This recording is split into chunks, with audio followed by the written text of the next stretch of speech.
tardes, bienvenidos todos nuevamente a este nuevo episodio del podcast de Web Latam.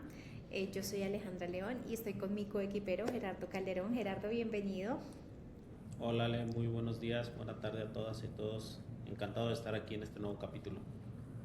Claro que sí, gracias por estar en este capítulo y hoy tenemos un invitado muy especial.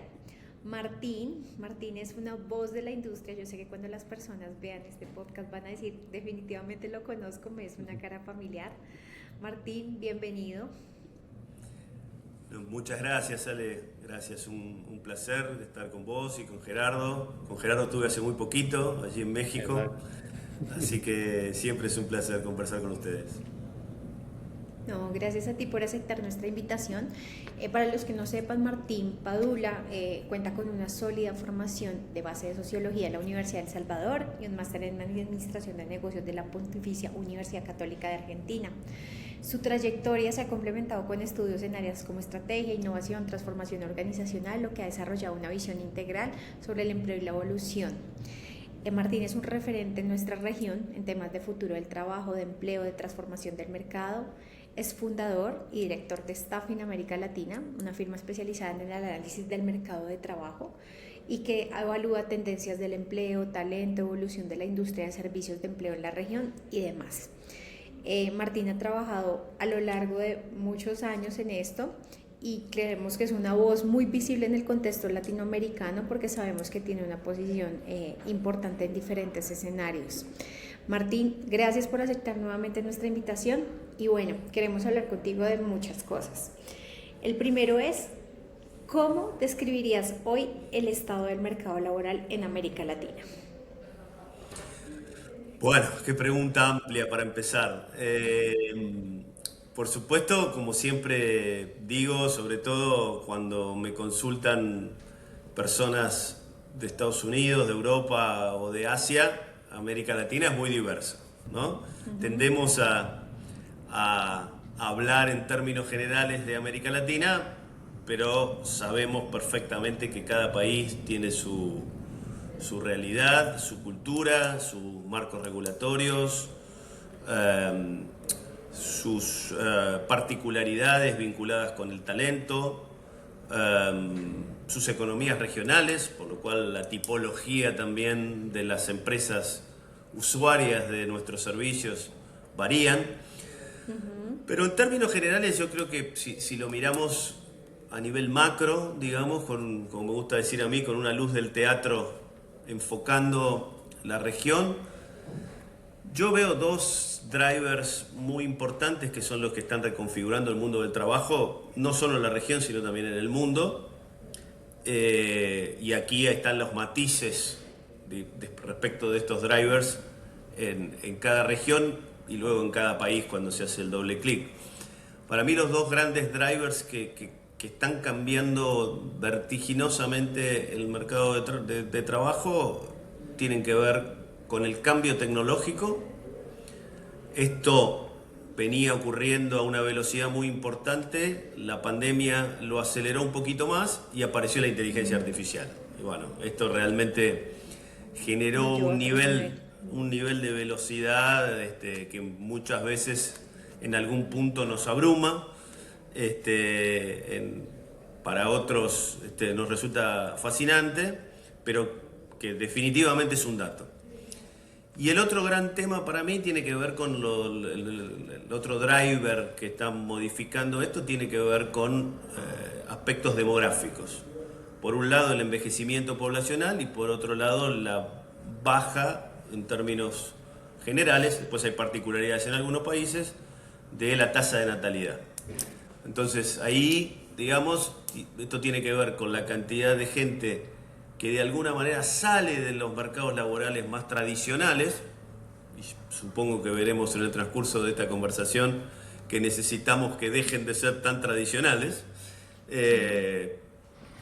por toda esta metamorfosis que estamos viviendo, y por otro lado los que ingresan, que en principio en muchos países, y sobre todo en los países más desarrollados, entran menos de los que salen. Entonces ahí tenemos un gran tema que por supuesto requiere una mirada mucho más moderna, mucho más dinámica, mucho más flexible y en nuestro caso, en América Latina, mucho más formal, porque tenemos un tercer tema que es el gran flagelo de la región, que tiene que ver con altas tasas de informalidad.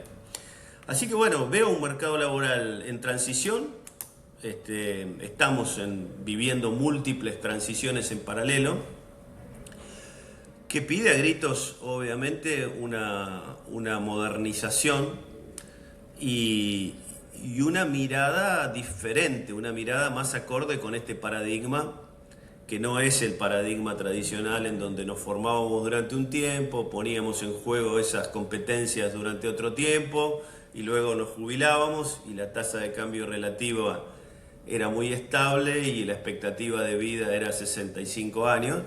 Bueno, tenemos más tiempo de plenitud física y cognitiva, la tasa de cambio relativo va muy rápido, es un electrocardiograma que se mueve a toda velocidad. Necesitamos aprender durante toda la vida porque las necesidades de las organizaciones van cambiando con esa velocidad y obviamente en una expectativa de vida que en los grandes centros urbanos llega a más de 90 años. Bueno, necesitamos estar vinculados con el mercado laboral, ya no con la clásica relación laboral del siglo XX, con un contrato por tiempo indefinido, sino con diversas formas de trabajo, aprovechando justamente toda la riqueza y toda la diversidad intergeneracional de nuestro talento, que es mucho. Así que bueno, yo siempre, mi mirada es prudentemente optimista y creo que siempre el gran desafío es estar a la altura a la hora de poder visualizar este estado de cosas macro que están ocurriendo, digamos, en día a día en nuestra región y en el mundo. De acuerdo. Sí, Martín, ya nos hablas de estos tres drivers principales que están, pues, de cierta forma tensionando el mercado laboral en la región, ¿no? ¿Cómo consideras tú que esto está impactando en las empresas, pensando sobre todo en la atracción del talento? Por ejemplo, acá en México, ahorita que comentabas de los datos demográficos, en México hasta el día de hoy somos un país todavía joven, ¿no? Todavía la pirámide poblacional es joven, pero de aquí al 2030 vamos a envejecer, vamos a ser un país un poco más maduro y en ese sentido siento que va a cambiar el tema actualmente o durante bastante tiempo en años anteriores. Las personas mayores adultas ya no eran tan bien recibidas en las organizaciones, ¿no? Llegabas a los 45 años y ya te decían que pues casi ya estabas a un paso de salir del mercado laboral, pero ahora con esto que va a cambiar, pues obviamente habrá que reconfigurar eso. ¿Tú cómo estás viendo que estos tres drivers que nos comentas están impactando en la forma en la que las empresas atraen talento? Mira, yo lo que veo es que obviamente estos tres drivers que mencioné implican un hackeo de la cultura, implican la necesidad de un cambio cultural. Creo que tenemos una enorme oportunidad para repensar nuestras organizaciones y repensarlas desde la cultura y desde los componentes de la cultura, entre otras cosas nuestras creencias, ¿no? Que en todo caso es lo invisible, las raíces de ese árbol que es la cultura. Digamos, es lo más profundo y lo más invisible de alguna manera, pero que gestionarlas implica poder realmente introducir grietas en un sistema que van generando impactos. Creo que hay que repensarlo, sin lugar a duda, porque por el otro lado, estos drivers son datos, digamos. Entonces, digo, podemos ser, por un lado, no sé, negacionistas, o no sé, imprudentes en términos de cómo gestionamos, pero tiene que ver con la posibilidad de poder ser más profesionales y poder construir, en definitiva, organizaciones más exitosas. Así que Creo que en nuestras creencias, yendo por ejemplo a lo que planteabas, Gerardo, hay un tema ahí que es, hay una discriminación que es la socialmente más aceptada, que es el edadismo, justamente, ¿no? La discriminación por edad. Yo tiendo a pensar el mundo del talento en términos de competencias, en términos de conjunto de capacidades, habilidades, aptitudes, actitudes, e imagino en definitiva las posiciones y los nombres de las posiciones que a veces justamente no dicen mucho como nombre, como una especie de alquimia, de conjugación de habilidades y de competencias, que bueno, que terminan teniendo que ver con un rol, con conductas esperables, con la posibilidad de sinergizar con otros, y de esa manera se construyen equipos, y luego equipos que tiendan al alto rendimiento y organizaciones tal vez exponenciales, digamos, que piensen en términos de X y no en términos de porcentajes. Digamos, ese conjunto de competencias que obviamente se desarrollan a través de una persona, se desarrolla a través de una persona que no tiene, para mí no tiene ningún tipo de importancia su género, su elección sexual, su raza, su credo, su edad. Digamos, si tiene esas competencias y las puede desarrollar, y la organización, el líder del equipo del que va a ser parte, puede desarrollar aún más esa persona, para mí eso basta. Por supuesto, eso implica una revisión de la cultura, y bueno, me parece que ahí hay un camino por recorrer, que las empresas, por supuesto, más exitosas, más innovadoras, tal vez las que estén haciendo alguna disrupción, naturalmente abrazan esto. Y bueno, y otras que son más tradicionales, creo que entre varios desafíos que tienen, tal vez esté en la base, ¿no? En la idea de repensarse, de entender si hay algunas creencias que son limitantes y que otras pueden ser habilitantes. Entonces, bueno, ahí hay un trabajo para hacer. Creo que es un momento que paradójicamente, si bien abunda la velocidad de alguna manera, requiere, en América Latina hacemos analogías futbolísticas, requiere poner la pelota abajo de la suela y entender cómo distribuir bien el juego, ¿no? Pensarse. Hay mucho de introspección individual y colectiva. Porque el otro gran tema, cuando digo individual, tiene que ver con esto. No se puede hackear la cultura sin hackearse a uno, ¿no? A uno mismo, sí, claro. A uno mismo. O sea, es un momento de necesidad absoluta de salir de las, entre comillas, zonas de confort. Porque muchas veces no son tales, ¿no? Tienen que ver con estar en una situación de aparente zona de confort, pero que bueno, los momentos de transiciones yo creo que requieren de mucho repensar y repensarse, y me parece que este ejercicio es un ejercicio que en estas múltiples transiciones en paralelo, bueno, va a ser un ejercicio, va a ser parte de la gestión.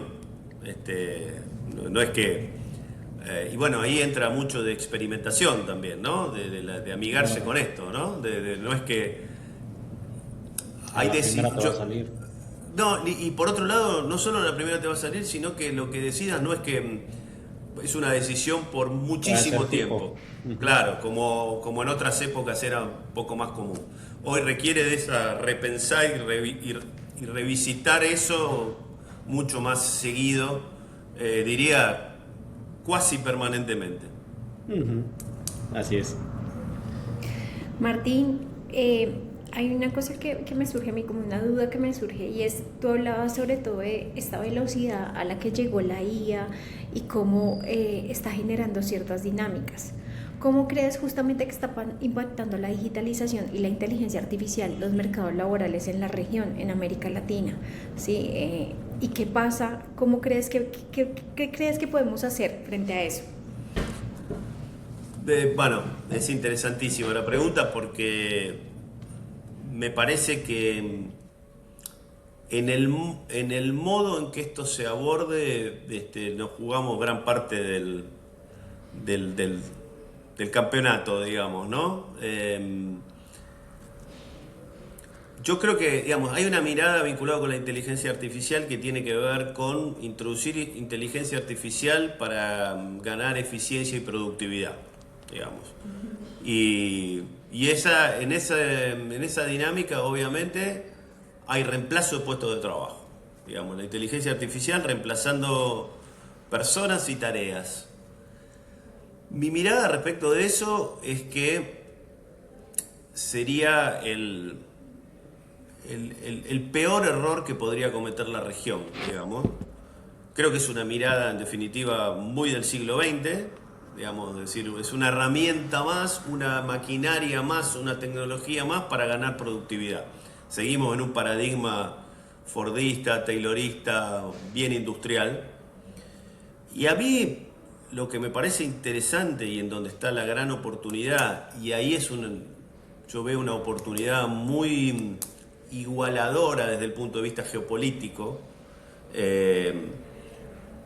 Yo creo que la inteligencia artificial, la incorporación de inteligencia artificial me parece que debe ser una human-centered AI con el objetivo de generar inteligencia aumentada, con el objetivo de potenciar la inteligencia humana. Y en ese punto, la posibilidad de generar innovaciones y de generar grandes disrupciones desde nuestra región, creo que no tiene precedentes, digamos.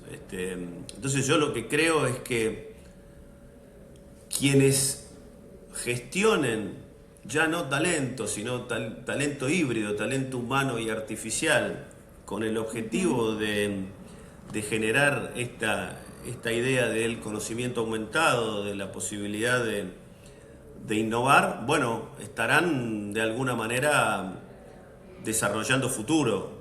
Y tengo la sensación que quienes estén incorporando inteligencia artificial con una mirada más del siglo pasado, bueno, creo que estarán inmersos en un escenario que tiene muy poco futuro por delante, digamos. Entonces ahí está, me parece, el gran trade-off y la gran oportunidad.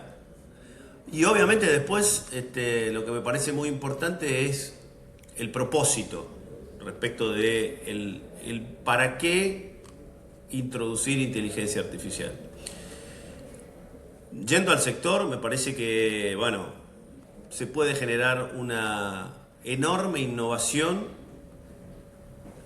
y tal vez una disrupción. Creo que es un sector que de alguna manera desde hace mucho tiempo Requiere, lo pide a gritos. Lo pide a Sí. gritos. requiere un cambio. De acuerdo, justamente estaba pensando en eso y es que cuando uno a veces va a los congresos de los países, a lo que hacen las federaciones y asociaciones, está muy en línea de que hay avances normativos, regulatorios, pero los temas de IA, las organizaciones, algunas que son muy tradicionales en América Latina, son renuentes un poco porque lo ven como algo lejano, ¿sí? Y en un congreso que estuve hace poco, una persona hacía una observación y decía, mire, esto es algo que tiene que incorporarse dentro de nuestra industria y tiene que servirnos a nuestra industria, porque si no, nuestros posibles clientes van a pensar que la IA puede hacer lo que nosotros hacemos y vamos a tender a perder esos posibles clientes.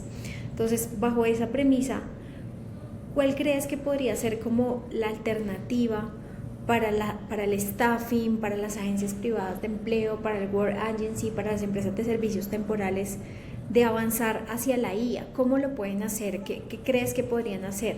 Porque hay unas que son muy renuentes y son muy old school, como, no, a mí no me interesa eso es un tema de tecnología, a mí me interesa lo regulatorio.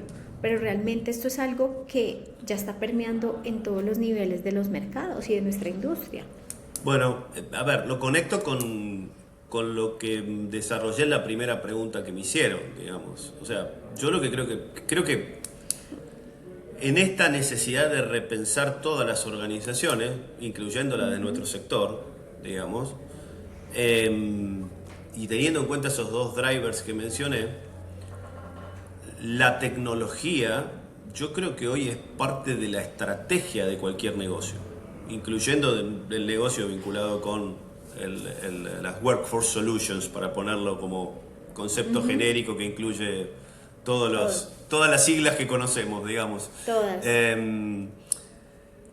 Digo esto porque en muchas organizaciones yo creo que la tecnología no ocupa un rol estratégico, incluso en el organigrama, digamos, en el diseño organizacional. El área de sistemas, digamos, es un área de soporte a la operación y no un área estratégica de tecnología, en donde sí, por supuesto, da soporte a la operación, pero de alguna manera está diseñando también el futuro. Porque la realidad es que el futuro viene asociado a la tecnología. Yo siempre, en mi mirada, que es humanista, es siempre con personas, pero nunca sin tecnología, digamos. ¿Me explico? O sea, soy un tech sociologist en este punto, digamos. Sí. Entonces, digamos, primero, antes que nada, esto que acabo de plantear, digo, me parece tener en cuenta que es estratégico. Lo segundo, Gartner, que es una organización que está muy en vanguardia con todos estos temas, en diciembre publicó un artículo, un informe, digamos, un reporte de una investigación en donde el planteo era: para 2026 la inteligencia artificial no es opcional, digamos. La inteligencia artificial está ya es transversal en un punto. Ahora, hay más adopción individual que organizacional. Creo que todos usamos inteligencia artificial y no tanto las usamos en equipo, con un propósito, digamos, una inteligencia artificial colectiva, y no la sumatoria de las inteligencias artificiales individuales, etcétera, etcétera. Entonces, lo que yo veo es, bueno, primero, y en ese punto, soy co-founder de una organización que apunta mucho a esto. Me parece importante unir los dos mundos, ¿no? El conocimiento de la inteligencia artificial, todo lo que tiene que ver con ingenieros muy jóvenes y súper interesantes en AI que viven este mundo con una naturalidad y con un conocimiento asombroso.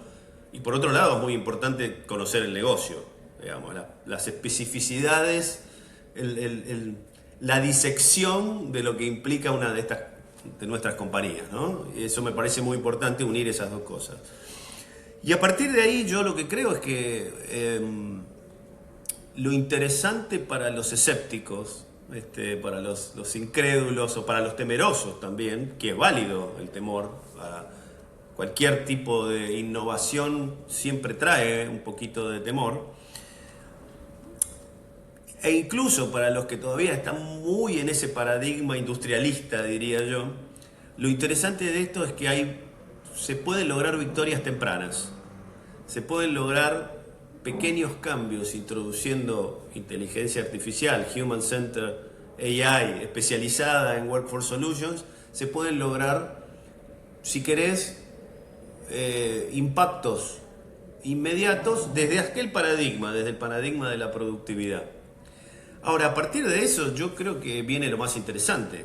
Lo más interesante tiene que ver con que con repensarse, con repensar dónde está realmente la creación de valor.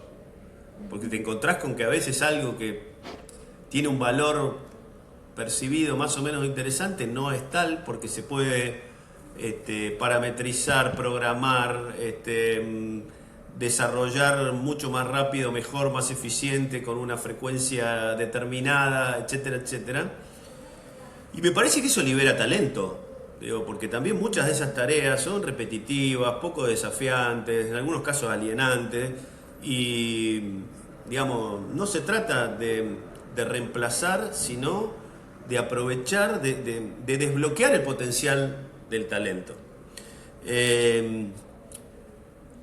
Y yendo, si quieren, al final de la película, a mí me parece que las empresas de nuestro sector que más y mejor aprovechen la inteligencia artificial podrán brindar servicios que tal vez terminen siendo disruptivos, porque yo creo que esas empresas que tendrán su propia inteligencia artificial, que aprende de sus dinámicas, de sus narrativas, de sus conceptos y de sus clientes, bueno, si esa curva de aprendizaje se da bien, incluso se podría pensar en la provisión de soluciones de talento híbrido, en donde determinadas posiciones para determinados clientes que hoy tal vez se brindan 100% con talento humano,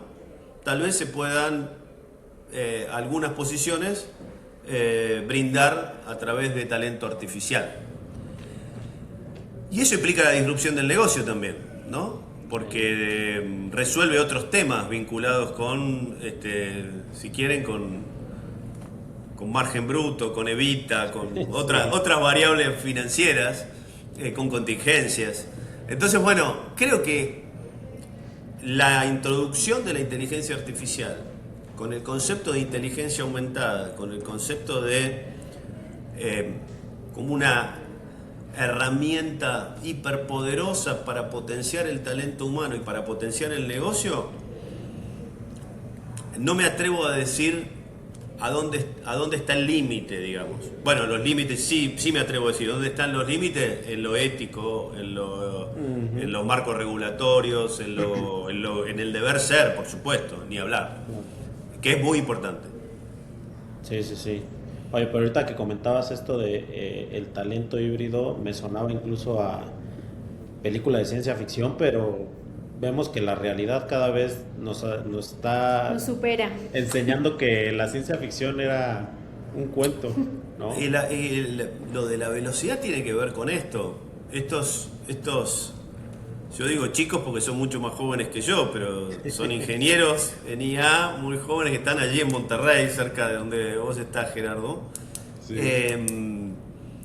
Claro, la velocidad con que desarrollan cosas es increíble, porque no son ellos solamente. Ellos ya se hicieron 3 o 4 agentes de IA, y entonces en la realidad hoy los equipos son híbridos y digamos la inteligencia artificial, los agentes forman parte de lo que nosotros pensábamos como organigrama, del diseño organizacional hoy de una compañía. Sí, claro.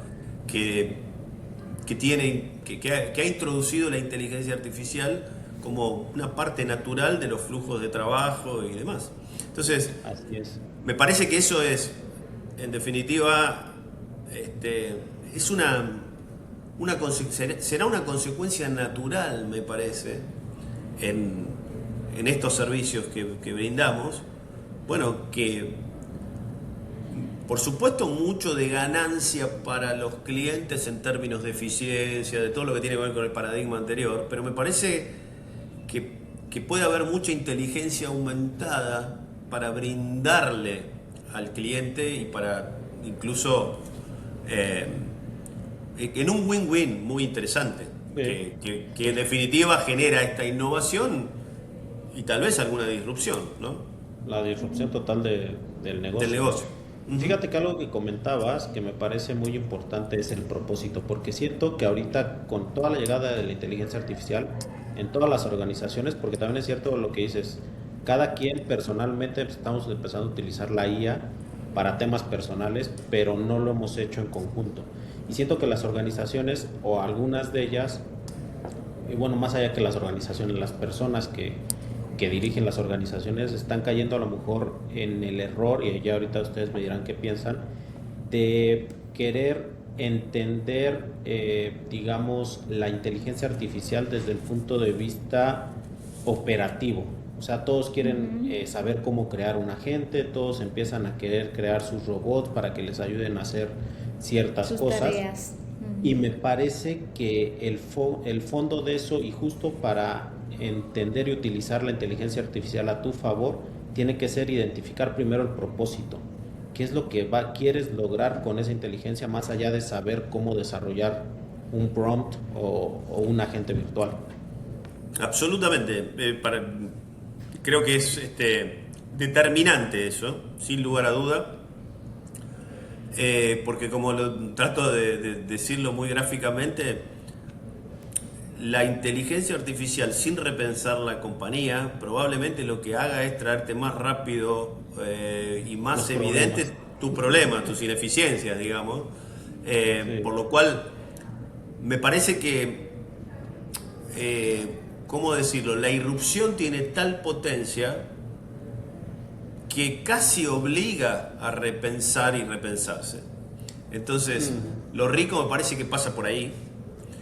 Y me parece que ahí es donde entra también la conjunción de, por un lado, sí, toda la tecnología, los casos de uso, en fin, algo robusto, conceptualmente bien pensado, pero por otro lado el conocimiento del negocio específico, porque digamos, no funciona solo, es importante poder aportar una mirada honrando el pasado y tratando de garantizar el futuro, ¿no? Me parece que por ahí pasa el trade-off adecuado. El propósito es clave en todo esto. Totalmente.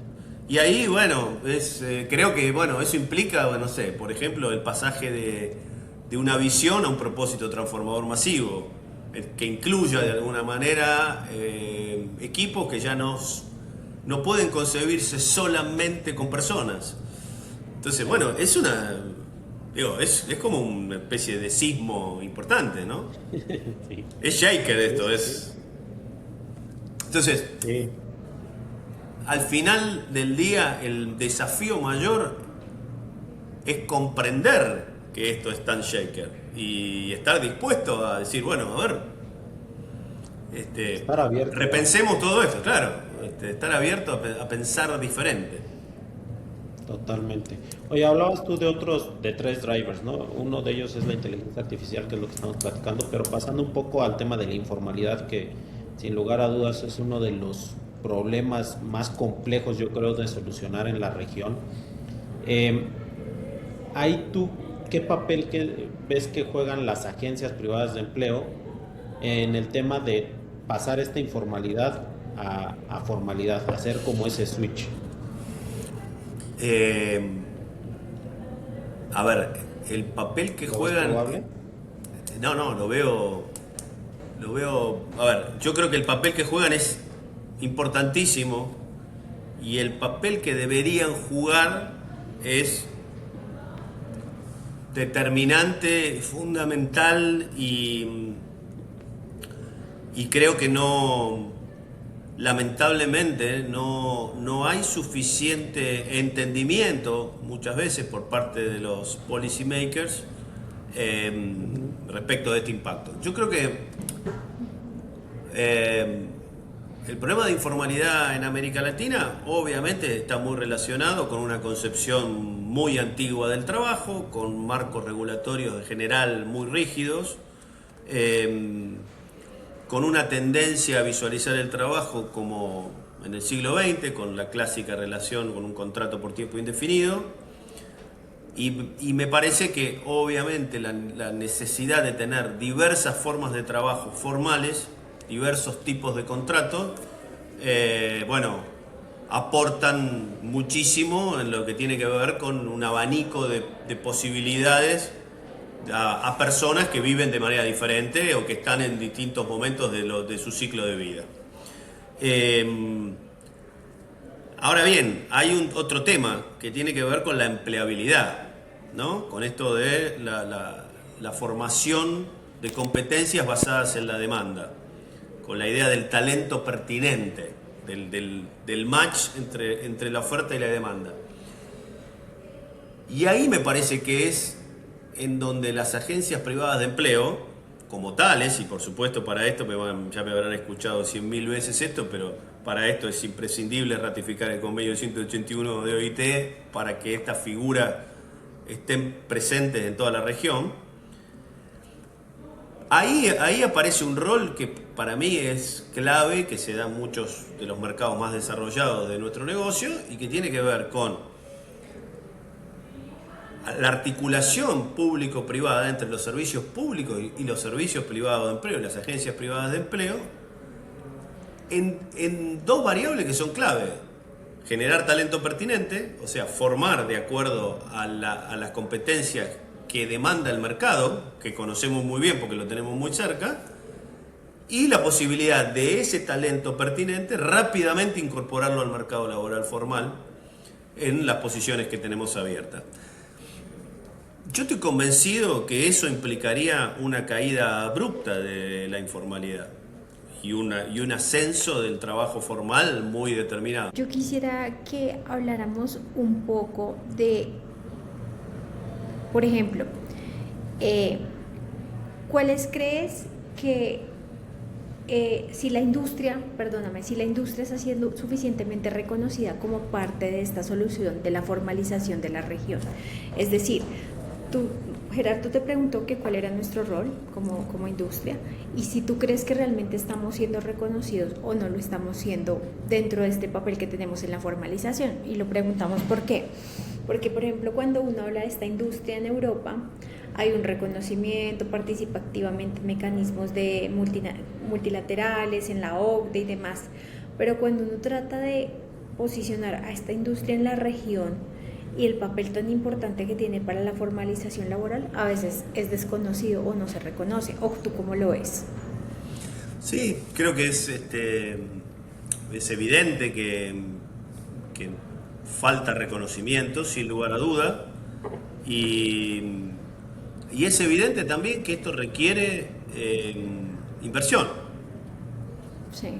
asignación de recursos y trabajo profesionalizado vinculado con aspectos que conocemos muy bien. Esta es una industria que tiene muchas décadas, que tiene apoyo de organismos internacionales, algunos nos hemos especializado en este tipo de organizaciones, de las Business Members Organizations, y bueno, y sabemos que requiere de trabajos sistemáticos, metódicos, vinculados con la investigación, con el lobbying, con la comunicación,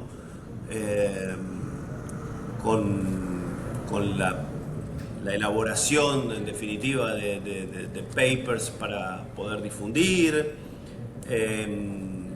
Bueno, todo eso implica inversión, asignar recursos, no espasmódicamente, sino en un horizonte con objetivos muy específicos. Y bueno, yo creo que eso lamentablemente en la región nunca se ha dado. Creo que en ese punto hay un debe. El diagnóstico para mí es claro, sí, por supuesto que falta un montón de reconocimiento cuando comparamos con otros mercados, como Europa, con Estados Unidos, y cuando uno observa qué es lo que se hace en un lado y lo que se hace en el otro, la respuesta está ahí. Y cuál es la inversión que hay en un lado versus otro, me parece que la respuesta está ahí. Después tenemos las particularidades, por supuesto, de cada país, nuestros queridos políticos, con sus ideas a veces un poquito anticuadas y qué sé yo, pero digo, no es algo tampoco con lo que no hayan tenido que lidiar en otras latitudes. Simplemente lo que me parece es que hay que intentar generar una estrategia de largo plazo. Oye, Martín, ahorita que hablabas de los políticos, ¿no crees que va a pasar un poco como lo que comentabas de la pandemia hizo que se hiciera mucho más rápido la adopción de la automatización o de no toda automatización, sino todavía no la inteligencia artificial, la tecnología, Pero ahora con la IA, ¿no crees que vaya a pasar lo mismo y que vaya a empujar a los gobiernos a, pues ya de una vez por todas, aceptar que el tema laboral tiene que cambiar para poder llegar a más gente y justo el tema de la formalización? Yo creo que sí, yo creo que eso va a ocurrir. Ya hay muchas señales de esto desde hace mucho tiempo. Yo recuerdo hace ya unos cuantos años que OIT hizo un trabajo sobre los non-standard jobs y bueno, se encontraron con que lo estándar era el 26% del empleo, digamos, y lo non-standard era el resto, por lo cual ahí había un problema cuasi semántico respecto de, bueno, qué es estándar y qué no es estándar. Creo que las plataformas obviamente aportaron muchísimo a todo esto, a entender que hay mucha gente que desarrolla su vida laboral de distintas maneras.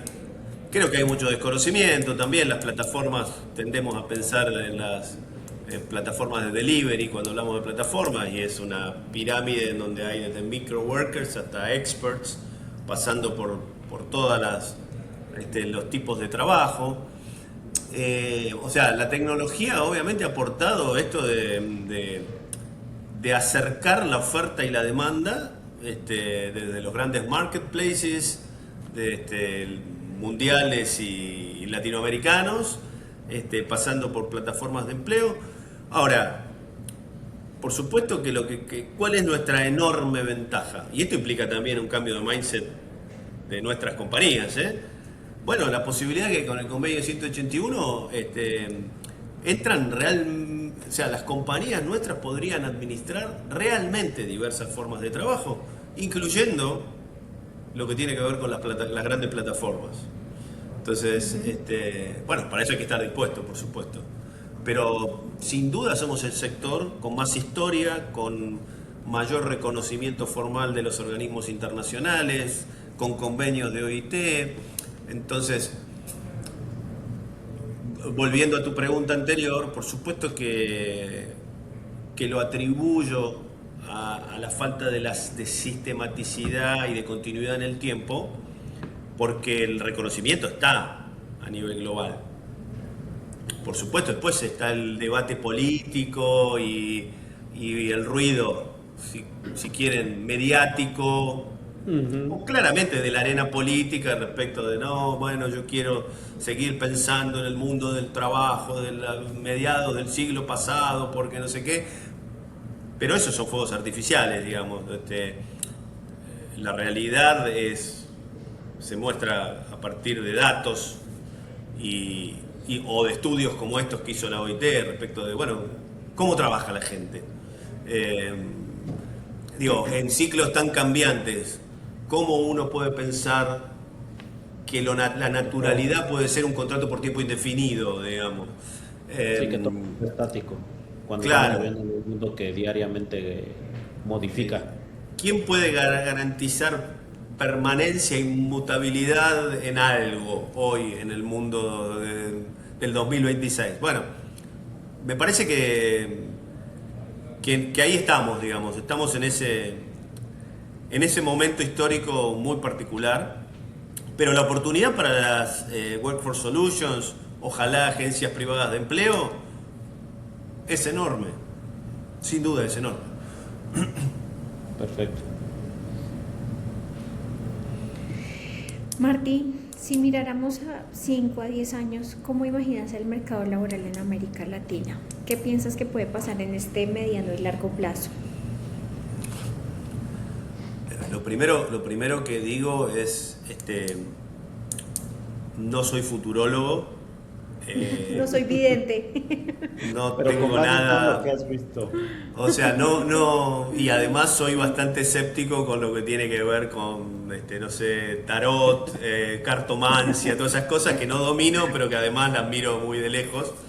Por lo cual, lo que te puedo decir es lo que veo hoy.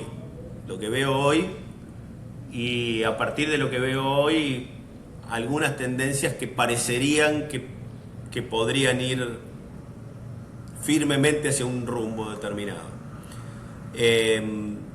Yo lo que creo que, como toda revolución industrial, lo que ya está ocurriendo es que digamos, muchos empleos se pierden y se ganan otros. El número creo que va a ser súper positivo en términos de cantidad de empleo, tal como ocurrió en todas las revoluciones industriales anteriores. Yo por eso, más que el futuro, me gusta mucho mirar la historia también, ¿no?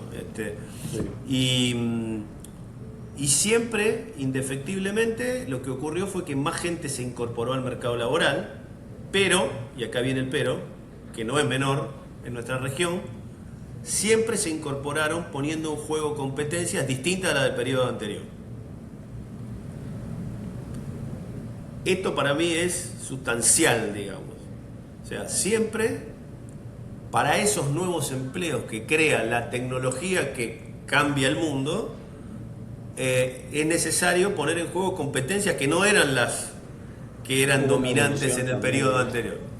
Entonces, creo que acá está el gran desafío, y por esto a mí me gusta, yo hace años que conecto el mundo de la educación con el mundo del trabajo, en donde para mí la educación, el hecho de formarse, va a ser parte del trabajo, y las organizaciones creo que van a mutar a organizaciones deliberadamente desarrolladoras. Esto es, los equipos que vos generes son centrados en cada una de las personas, y el rol del líder es el de ser un facilitador, un desarrollador, un desbloqueador de potencial, y eso va a explicar el bottom line de una compañía, digamos. Entonces, me parece que vamos a esto, vamos paradójicamente a organizaciones mucho más humanas, menos transaccionales y más transformacionales, y en donde el gran desafío, como siempre, me parece que ocurren estos grandes hitos que generan una metamorfosis, son los desafíos sociales, que involucran todo lo demás, pero digamos, son los desafíos sociales y el tema de la inclusión. Paradójicamente, esta tecnología, esta mega tecnología que es la inteligencia artificial, puede hacer una disrupción educativa importante, y me parece que también ahí está el gran tema para la región: cómo aprovechar la inteligencia artificial para la inclusión, y no que la inteligencia artificial sea excluyente. Claro, exactamente, un factor de exclusión masiva. Entonces ahí estamos. Yo creo que este es el gran desafío que tenemos por delante. ¿Cómo se va a dirimir? No lo sé, no tengo la menor idea, esta es la realidad. El que te diga acá, si vienen otros y te dicen que con certeza qué es lo que va a ocurrir, no les crean, porque la verdad es que vivimos en un mundo bunny, ¿no? No solo ya de incertidumbre, sino muy frágil, no lineal, ya no necesariamente podemos inferir en relaciones causa y efecto. La velocidad creo que está generando enorme ansiedad, y en muchos casos la I tiene que ver con lo de incomprensible, no de incertidumbre, sino que bueno, hay cosas que a veces se nos van de la capacidad que hoy tenemos para poder comprender. Así que bueno, me parece que es un mundo difícil, muy difícil y fascinante a la vez. Exacto. Sin duda. Si tuvieras que decirnos el principal desafío al que nos estamos enfrentando como región, hablando de temas laborales en estos años, ¿qué frase definiría ese desafío? Qué interesante. A ver, lo primero que diría es que todos, cuando digo todos es todos, y ojalá los que muchas veces sienten que no son parte del todo puedan visualizarlo. Me refiero muchas veces a los que a los que en definitiva son policy makers y demás, creo que todos necesitamos aprender a desaprender para reaprender. Esto que decía antes, me parece que el modo aprendiz es imprescindible, porque creo que implica la posibilidad de la apertura mental y el growth mindset. La idea de, desde el conocimiento me vuelvo transaccional, entonces desde la apertura para lo que viene no me vuelvo transformacional, desde la no apertura para lo que viene no me vuelvo transformacional. Y me parece que transformar es como un insumo básico hoy. Cuando digo transformar, para bajarlo a tierra, es hacer todos los días algo muy pequeño, distinto. Y ahí estás introduciendo una grieta en un sistema que de alguna manera va a generar un impacto, que será menor, será mayor, pero lo que me interesa a mí es que eso se pueda visualizar como algo sostenible en el tiempo. Entonces me parece que por ahí creo que está la forma de navegar la incertidumbre. Me dijo un profesor en Harvard en el 2018, antes de la pandemia, me dijo, nosotros durante siglos acá formábamos risk managers, gerenciadores de riesgo, y entendemos que el mundo está pidiendo que empecemos a formar uncertainty navigators, navegantes de la incertidumbre. Yo creo que eso tenía que ver con el mundo VUCA, que era volátil, incierto, complejo y ambiguo, y después de la pandemia se incrementó esto, se volvió más complejo, porque ahí apareció muy fuerte la inteligencia artificial y apareció también algo que algunos lo veíamos, lo planteábamos medio como locos, en soledad, pero se vio en la pandemia porque lo tuvimos que vivir, que es que el trabajo ya no es un lugar al que ir, sino valor que agregar. Y eso conceptualmente es muy fuerte. Entonces, bueno, me parece que en lo que tiene que ver con el sector, creo que dentro del modo aprendiz deberíamos ser los que acumulemos mayor quantum de conocimiento y de habilidades para poder gestionar de manera adecuada y ser herramientas de mucho valor agregado para el mundo del trabajo. Un mundo del trabajo que creo que indefectiblemente tiene que incluir el mundo de la formación, el mundo de la educación. Sí, de hecho me gustó mucho la frase, aprender a desaprender para reaprender, y eso lo podemos dejar como la gran oportunidad que tenemos no solamente en la región, sino yo creo que como humanidad, ¿no? Sí, creo que sí, creo que aplica a nivel personal y a nivel colectivo. Por eso creo que la palabra experto, salvo que te dediques a estudiar civilizaciones que ya no existen, dinosaurios o lenguas romances, todo lo demás creo que está sujeto a evolución, a cambios. Creo que ahí está, esa palabra me parece también importante, ¿no? La idea de pensar en términos evolutivos, porque justamente me parece que estos momentos, el gran desafío es justamente que sean evolutivos y que no impliquen un paso atrás.